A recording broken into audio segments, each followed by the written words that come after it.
ಬಹಳ ಸುಂದರವಾದ ಈ ಗಿಡ ಹಾಗೇನೆ ಇದರ ಉಪಯೋಗಗಳ ಬಗ್ಗೆ ಸ್ವಲ್ಪ ಪರಿಚಯ ಮಾಡ್ಕೊಳ್ಳೋಣ. ನಮಸ್ಕಾರ ಎಲ್ರಿಗೂ, ಜಾಯ್ಸ್ ಆಫ್ ಮಲೆನಾಡು ಚಾನೆಲ್ಗೆ ತಮಗೆಲ್ರಿಗೂ ಸ್ವಾಗತ. ಜೂನ್ ಜುಲೈ ತಿಂಗಳಲ್ಲಿ ಅಂದ್ರೆ ಮಳೆಗಾಲದಲ್ಲಿ ಕರಾವಳಿ ಮತ್ತೆ ಮಲೆನಾಡಿನ ರಸ್ತೆಗಳಲ್ಲಿ ನೀವೇನಾದ್ರೂ ಓಡಾಡಿದ್ರೆ ರಸ್ತೆಯ ಪಕ್ಕದಲ್ಲಿ ಈ ಗಿಡಗಳನ್ನ ನೋಡಿರ್ತೀರ. ಮಳೆಗಾಲದಲ್ಲಿ ಮರಗಳೆಲ್ಲ ಚಿಗುರಿ ಹೂ ಬಿಡುವಂತ ಟೈಮ್ನಲ್ಲಿ ಇದರ ಎಲೆ ಮಾತ್ರ ಬಿಳಿ ಬಣ್ಣದಲ್ಲೇ ಚಿಗಿರ್ತದೆ. ನಂತರ ಹಳದಿ ಮತ್ತೆ ಆರೆಂಜ್ ಬಣ್ಣದ ಹೂ ಬಿಡ್ತದೆ. ಇದರಲ್ಲಿ ಮಲೆನಾಡಲ್ಲಿ ಇದನ್ನ ಬೆಳ್ಳಟ್ಟೆ ಗಿಡ ಅಂತ ಕರಿತೀವಿ. ಶ್ರೀಫಲ, ರಾಜತರಿ, ಶ್ರೀಪತ್ರಿ ಅಂತೆಲ್ಲ ಬೇರೆ ಬೇರೆ ಹೆಸರಿದೆ ಇದಕ್ಕೆ.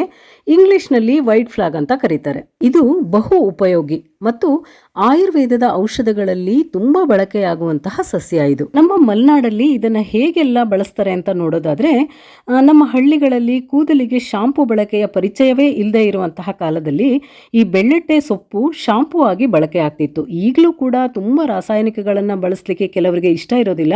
ಅಂತವರು ಈ ಸೊಪ್ಪನ್ನೇ ಶಾಂಪೂ ಮತ್ತೆ ಕಂಡೀಷನರ್ ತರ ಯೂಸ್ ಮಾಡ್ತಾರೆ. ಈ ಬೆಳ್ಳಟ್ಟೆ ಗಿಡ ತುಂಬಾ ತಂಪಾದ ಗುಣವನ್ನ ಹೊಂದಿರೋದ್ರಿಂದ ಹಾಲು ಕೊಡುವಂತಹ ಹಸುಗಳಲ್ಲಿ ಹಾಲಿನ ಪ್ರಮಾಣ ಕಡಿಮೆ ಆದ್ರೆ ಈ ಸೊಪ್ಪನ್ನ ಹಾಕಿ ಗಂಜಿ ಮಾಡಿ ಹಸುವಿಗೆ ಕೊಡ್ತಾರೆ. ಇದರಿಂದ ಹಸುಗಳಲ್ಲಿ ಹಾಲು ಉತ್ಪಾದಿಸುವಂತಹ ಪ್ರಮಾಣ ಜಾಸ್ತಿ ಆಗ್ತದೆ. ಇನ್ನು ಹಳ್ಳಿಗಳಲ್ಲಿ ಒಂದಷ್ಟು ಸಣ್ಣ ಸಣ್ಣ ಆರೋಗ್ಯ ಸಮಸ್ಯೆಗಳಿಗೆ ಇದರ ಬೇರನ್ನ, ಇದರ ಎಲೆಯನ್ನ ಬಳಸಿ ಔಷಧಿಗಳನ್ನ ತಯಾರಿಸ್ಕೊಳ್ತಾ ಇದ್ರು. ಇನ್ನು ನಮ್ಮ ಮಲೆನಾಡಲ್ಲಿ ನಾವು ಮನೆಯಲ್ಲೇ ಹೇರ್ ಆಯಿಲ್ ಗಳನ್ನ ತಯಾರಿಸ್ಕೊಳ್ತೀವಿ. ಅದಕ್ಕೆ ನಮ್ಮ ಸುತ್ತ ಸಿಗುವಂತಹ ಕೆಲವು ಸಸ್ಯದ ಎಲೆ, ಬೇರು, ಹೂವು ಜೊತೆಗೆ ಈ ಬೆಳ್ಳಟ್ಟೆ ಗಿಡದ ಕೆಲವು ಭಾಗಗಳನ್ನು ಕೂಡ ನಾವು ಆ ಆಯಿಲಿಗೆ ಸೇರಿಸ್ಕೊಳ್ತೀವಿ. ನಾನು ಮೊದಲೇ ಹೇಳ್ದಾಗೆ ಇದು ಬಹಳ ತಂಪಾದ ಗುಣವನ್ನ ಹೊಂದಿರೋದ್ರಿಂದ ತುಂಬಾ ಹೇರ್ ಫಾಲ್ ಆಗ್ತಿದ್ರೆ ಅದನ್ನ ಕಂಟ್ರೋಲ್ ಮಾಡಬಹುದು.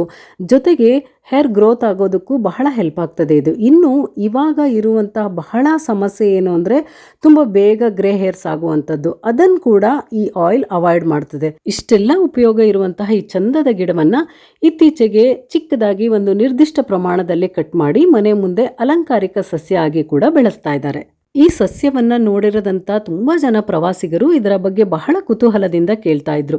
ಹಾಗಾಗಿ ಇದನ್ನ ಚಿಕ್ಕದಾಗಿ ಪರಿಚಯ ಮಾಡಿದ್ದೀನಿ. ಇದು ನಿಮ್ಗೆ ಇಷ್ಟ ಆಗಿದ್ರೆ ಕಾಮೆಂಟ್ ಮಾಡಿ. ಹಾಗೇನೆ ನಮ್ಮ ಚಾನೆಲ್ನ ಸಬ್ಸ್ಕ್ರೈಬ್ ಮಾಡಿ, ಲೈಕ್ ಮಾಡಿ, ಶೇರ್ ಮಾಡಿ. ಇನ್ನೊಂದು ಹೊಸ ವಿಷಯದ ಜೊತೆ ಸಿಗೋಣ. ಶುಭವಾಗಲಿ. ನಮಸ್ಕಾರ.